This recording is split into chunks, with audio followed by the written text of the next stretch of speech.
Olá, sejam bem-vindos ao segundo episódio da sexta edição do Bate-Bola Acadêmico, falando sobre experiência internacional com esses dois talentos, Gilvan Moraes e Poliana Reis.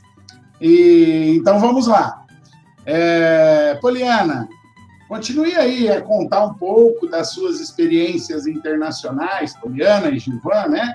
E aí eu vou lançar uma pergunta para vocês continuarem aí essa experiência internacional. Como os estrangeiros, como eles, estrangeiros, veem os brasileiros? Quer dizer, qual é a impressão que eles têm em relação à nossa cultura, ao nosso povo, que vocês tenham percebido?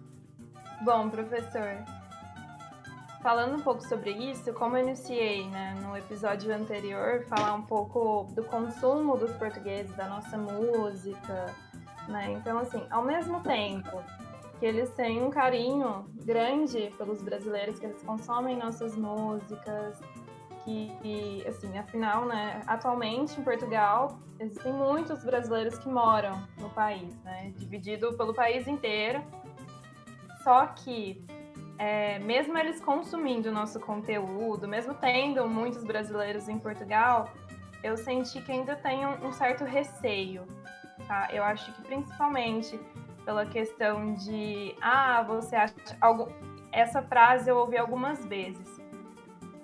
Vocês acham que o Brasil está ruim, que vocês não têm muitas oportunidades e vem para cá, vem para o nosso país, povoar o nosso país, como se a gente não tivesse gente suficiente e vocês querem as nossas vagas, vocês querem os nossos benefícios. E não é assim. Eu ouvi essa frase várias vezes, mas ouvi outras também, né, mais otimistas, mais legais, que me acolheram um pouco mais. Já os brasileiros são muito animados, vocês têm aquilo que os portugueses não têm, vocês vieram para complementar a gente. Né? Então, assim, eu percebi um pouco das duas visões e eu tenho um lado também de uma visão de brasileira, né? Da mulher brasileira. Então, assim, no começo eu sofri um pouco com isso, tanto com relação à portuguesa quanto ao português, feminino e masculino. Né? Então, o primeiro mês na faculdade foi bem difícil, porque a faculdade que eu fiz foi a faculdade de Coimbra, que é uma das faculdades, né, mais conhecidas dali de Portugal, recebe gente da Europa inteira, do mundo inteiro. E não encontrei muitas brasileiras lá. Tem, mas não são muitas. E eu tive muita dificuldade nesse primeiro mês, porque eu não conseguia entrosar. Mesmo com as meninas, eu não conseguia. Eu pedia ajuda, chegava, gente, me ensina a biblioteca, vocês podem me mostrar a biblioteca? Posso fazer parte do seu grupo? E no início eram frases bem duras, de tipo assim, se você quer saber onde é, você vai lá na secretaria e pergunta onde é. Eu não preciso te falar onde é. Então eu recebi várias respostas assim, e tipo, não, nosso grupo tá cheio. Mas eu achava que eram 4. Não, mas em 3 a gente tá bem. E aí no início foi bem difícil. Então a maioria dos trabalhos em grupo, eu fiz sozinha no primeiro bimestre, e aí depois fui enturmando com as aulas na base da tentativa, da força, e aí me acolheram um pouco melhor.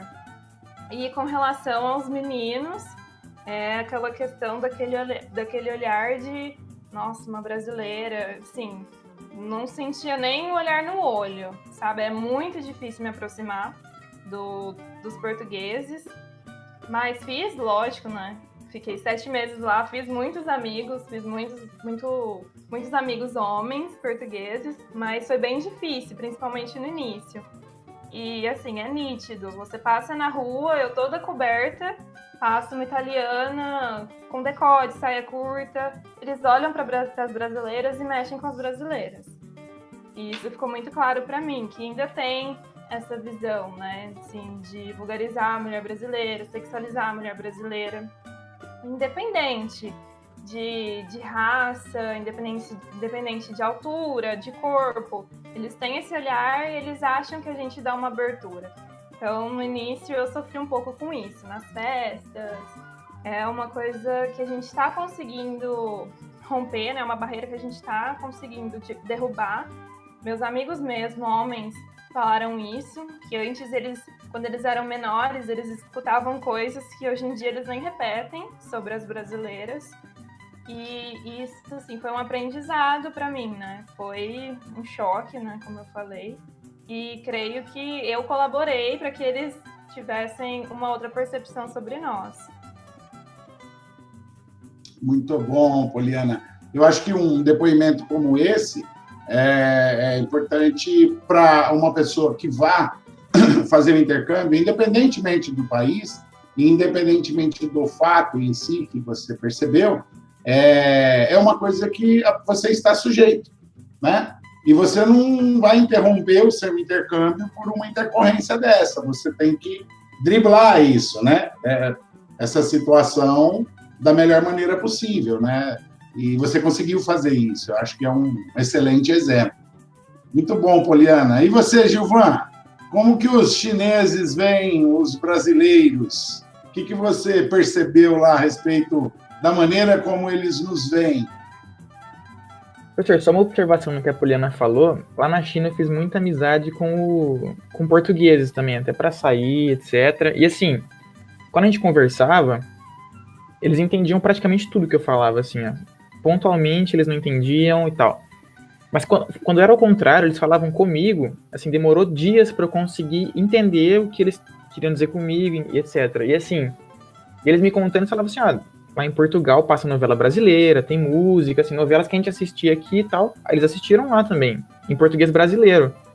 Só que, assim, grande parte, eu acho, culpa da gente não entender eles, a culpa é nossa. Porque, assim, recentemente, agora na quarentena, eu tava em casa, aí eu passei na Bandeirantes, tava passando uma novela lá que chama Ouro Verde, sei lá, é uma novela portuguesa, e eu tô assistindo, caiu no canal, eu tô assistindo, eu tô vendo eles falando português, mas não tá sincronizado 100%, né? Eu falei, mas que coisa estranha, às vezes eu gosto de mudar o áudio pra ver o áudio original.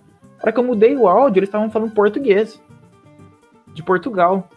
Então, assim, eles tiveram a capacidade aqui no Brasil de dublar uma novela na própria idioma. Então, assim, a gente nunca vai entender o jeito que eles comunicam, palavras diferentes e tal, porque a gente mesmo dribla isso, né? Então, assim, acho que a gente tá, nesse quesito, a gente tá perdendo pra eles, porque, assim, eles conhecem muito da nossa cultura, e a gente faz de tudo pra evitar a cultura deles, assim, tanto de idioma, já vi reportagem, português falando na televisão, os caras legendam. E isso não é verídico lá. É português, assim, os caras até zoam, falam que a gente fala brasileiro e tal, mas, assim, eles sabem o que a gente tá falando. Então, só essa observação aí, achei interessante. Muito bom, Gilvan. Mas vamos à pergunta. E Boa aí, pergunta. como que eles veem os brasileiros lá na China? Então, a minha primeira experiência, foi o meu primeiro contato, foi quando eu pisei na China, foi um pouquinho negativa, porque assim, foram 20 horas mais ou menos de voo no total para chegar à China, então eu tava bem cansado. E assim, no avião eu tinha feito amizade com um chinês da minha idade, que ele tinha internet no aeroporto que a gente fez escala e tal. Eu conversei com ele, falei, eu não queria pagar táxi, porque eu nunca curti esse negócio de pegar táxi, acho que é caro e tal, eu queria ir pelo transporte público, eu acho legal conhecer e tal. Eu falei, eu quero pegar o ônibus e o metrô lá em Pequim, que era do outro lado da cidade onde eu ia morar, e você pode me ajudar? Ele olhou no site, falou, tá tudo certo, tá rolando o ônibus, o metrô e tal, beleza, certinho. Chegando na China, a primeira coisa que aconteceu foi, eu pisei, eu tava morrendo de medo, e assim, aqueles guardas do aeroporto, com aquelas armas, assim, um negócio assustador, Polícia Federal da China, vamos dizer, a primeira coisa que eu olhei pro lado, assim, eles olharam meu visto, eu passei e os caras me pararam pra revista. Pra abrir minha mala, fazer pergunta que eu tava fazendo lá, etc. E assim, me causou uma primeira impressão ruim, porque de todos que eu olhei que estavam no avião, aparentemente eu era o único brasileiro, porque eu peguei a conexão de voo da Europa pra cá, então a maioria que veio é chinês. Eu acho que eu era o único brasileiro, e quem eles foram escolher para parar para a revista foi eu, o brasileiro. Então, assim, a primeira impressão foi um pouco ruim. A segunda foi, assim, mais ou menos assustadora, que, assim, esse rapaz me ajudou muito. Então, assim, os chineses são bem simpáticos, você conversa com eles me ajudaram, tal, esse rapaz. Só que, assim, eu peguei o cartão de metrô, ele me ajudou a fazer o cartão de metrô, que quando eu cheguei na faculdade 2 semanas depois para aula, ninguém tinha. Eu já tinha cartão de ônibus, sabia pegar metrô, etc, que esse cara me ajudou. Só que assim, peguei o cartão de ônibus, de metrô, falei, vou pegar o metrô. Eu entrei no metrô, tava vazio, Pequim, porque eu cheguei no Ano Novo Chinês. Eu sentei no trem, tava sozinho. Na primeira estação entrou uma senhora, ela sentou na minha frente, uma chinesa, era uma senhora e uma pequenininha, assim, acho que era a neta dela, devia ter uns 6 anos. Eu ainda morrendo de medo da experiência que o cara foi me revistar, fazer pergunta e tal, tava quietinho, sentado, assustado. A moça me sacou um celular, assim, ó, e ela começou a me gravar e tirar foto minha. E falar umas coisas, assim, ó, apontando pra mim e... Aí eu fiquei olhando aquela coisa e falei, mas que é isso? Quem que faz isso? Tira foto dos outros dessa maneira, no metrô, na cara dura, me observando, apontando umas coisas assim. Então, assim, eu acho que como eles veem a gente, acho que ela não sabia que eu era brasileiro e tudo, mas assim, ela via alguma coisa exótica, né? Porque não é a primeira vez que não é incomum eles fazerem isso. Às vezes a gente tinha alguma visitação, algum ponto turístico, os chineses pediam para tirar foto com a gente. Assim, a gente estava num puta ponto turístico legal, eles queriam tirar foto com os estrangeiros. Sabe? Alguma coisa exótica, assim. Então, eles vêm com muita curiosidade. E, principalmente os brasileiros, assim, acho que eles enxergam a gente como feliz. Acho que a palavra é feliz, assim, sabe? Descontraído. Então, foi muito fácil fazer amizade. Na verdade, assim, eu não precisava nem ficar procurando. As pessoas vinham até mim. Falavam, aquele é o brasileiro, tal. Então, me chamava pra sair. Porque falava, os brasileiros, eles são mais descontraídos, puxa conversa, tal. Vamos chamar eles. O que mais? A gente ia pra sair, quem era estrangeiro, às vezes ia numa boate e tal, é de graça. Você mostrava o teu passaporte, você é estrangeiro, você ganhava bebida grátis, você entrava de graça. Quem pagavam eram os chineses. Então, e quando eu ia jogar bola também era legal, porque assim, eu não jogo bola bem, eu jogo assim horrivelmente, mas eu levei uma camisa do Brasil pra lá, então sempre que eu ia jogar, eu colocava a camisa do Brasil, eu era o primeiro a ser escolhido. Os caras já me chamavam já, então assim, isso eu curti muito. E achei bem legal, assim, essa experiência desse entrosamento entre nós e eles. E algo também que chamou a atenção é que, assim, lá na China, até pela particularidade do rosto deles, eles não têm um nariz muito protuberante, assim, é bem pequenininho. Então, assim, quando eles me viram, eu tenho um nariz um pouco avantajado, como talvez dê pra ver de lado, assim, eles perguntavam, assim, ó, às vezes até acontece com mulher, de ter um cabelo mais encaracolado, às vezes a gente perguntava passar a mão, eles ficavam achando que era um negócio assim, ó, parecia que tinha a montanha assim, do meu rosto, eu achava que era um espetáculo, assim, falando, mas que é isso? O cara tem um narizão, assim, o que tá acontecendo? Então foi algo legal também. Muito bom, Gilvan. E aí, Poliana, me fala uma coisa. Lembra algum fato pitoresco, uma situação pitoresca que você tenha vivenciado e que marcou a sua experiência? Tem alguma para você contar para a gente? Professor, então, além das coisas, né, das situações que eu contei no episódio anterior, desses conflitos com a língua, né, que às vezes eu falava alguma coisa na maior inocência e sempre parecia que tudo que eu falava tinha conotação sexual, depois eu descobria, né? Então, assim, essas ocasiões, essas situações me levaram, assim, a um lugar de bastante constrangimento. Fora isso, eu acho que eu me adaptei super bem com as pessoas, mesmo que no início tenha sido um processo difícil, foi uma experiência incrível e sobre situações pitorescas, não consigo me lembrar muito, assim, não comparado ao Gilvan, a trajetória do Gilvan. E você, Gilvan? Alguma situação pitoresca que você se lembre e queira relatar? Assim, aconteceu várias coisas curiosas nesse intercâmbio que eu fiz.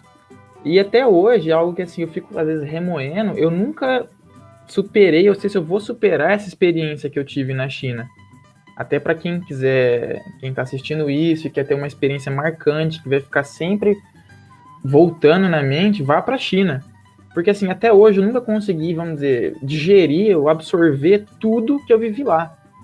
Porque assim, foi tanta coisa que foi me acontecendo, tanta coisa que às vezes dava certo, tanta coisa que dava errado, que assim, é muita coisa. Parece que se eu for contar tudo que aconteceu de pitoresco, parece que foi uma tragédia, um intercâmbio. Mas assim, foi uma experiência muito positiva. É que a gente tá contando mais as coisas mais particulares, assim, mas...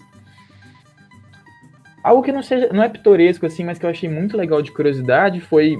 Pelo menos é que eu gosto de ver bastante notícia internacional. Eu tava acompanhando uma época antes que tava o presidente Trump brigando com o Kim Jong-un da Coreia do Norte, aquela história de guerra na época, tal, aquele conflito. E quando eu cheguei lá na China, eu fui conhecer minha turma, tinha um cara da Coreia do Norte lá. E assim, lá na China, como eles também são comunistas e tal, eles são amigos, países amigos, então não é ilegal um norte-coreano estar na China estudando, fazendo faculdade.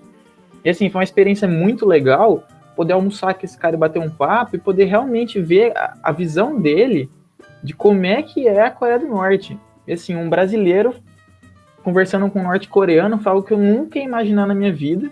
Conversar com um norte-coreano, e os caras são super gente boa. Na verdade, acho que eles são os brasileiros da Ásia, assim, são os caras muito legais, são muito tranquilos, assim, bate um papo legal, apesar de ser sérios, assim, quando você começa a bater um papo e tal, são ótimas pessoas. Foi algo interessante, que eu, assim, valeu muito a pena ter conhecido pessoas diferentes. Muito bom, meu jovem. Assim nós encerramos este episódio do Bate-Bola Acadêmico e até o próximo, se Deus quiser.